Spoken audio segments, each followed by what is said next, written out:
Seorang bocah di Lampung yang masih berusia 9 tahun harus mengalami kelumpuhan otak akibat menderita cerebral palsy.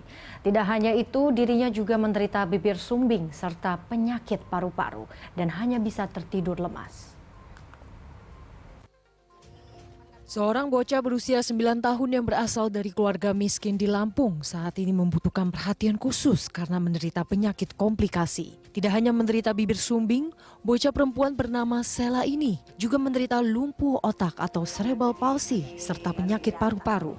Berat tubuhnya tidak sama dengan anak-anak seusianya. Tubuh Sela hanya memiliki berat beberapa kilogram saja dan tidak berkembang.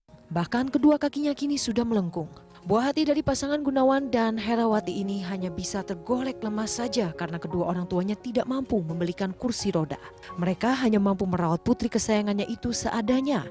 Bahkan terkadang Sela dititipkan ke rumah kerabatnya karena penghasilan orang tuanya tidak bisa memenuhi kebutuhan sehari-hari.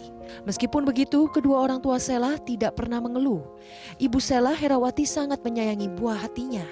Herawati mengatakan saat ini dirinya hanya bisa pasrah dengan kondisi putrinya dan berharap ada uluran bantuan dari dermawan untuk keluarganya.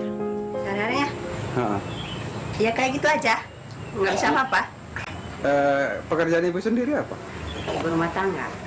Berarti jagain anaknya ya? Iya, Si bapaknya kerja apa? petani. Gimana saya pasrah, nggak bisa apa lagi.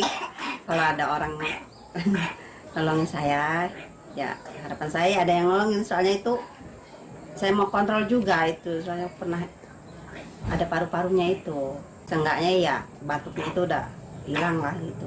Sementara itu, Kepala Kampung Waipanas Hadi Barto mengatakan jika dirinya sudah memantau kondisi Sela sejak kedatangan kedua orang tuanya yang kembali menetap di Kampung Waipanas. Ia juga berupaya memberikan bantuan yang bisa meringankan beban ekonomi Herawati dan keluarga kecilnya. Ya, rencana kami untuk ke depan dengan melihat kondisi anak beliau itu kami sangat prihatin. Dengan harapan kami ingin membantu semaksimal mungkin, sebisa kami berupaya untuk membantu anak beliau gimana cara supaya sehat.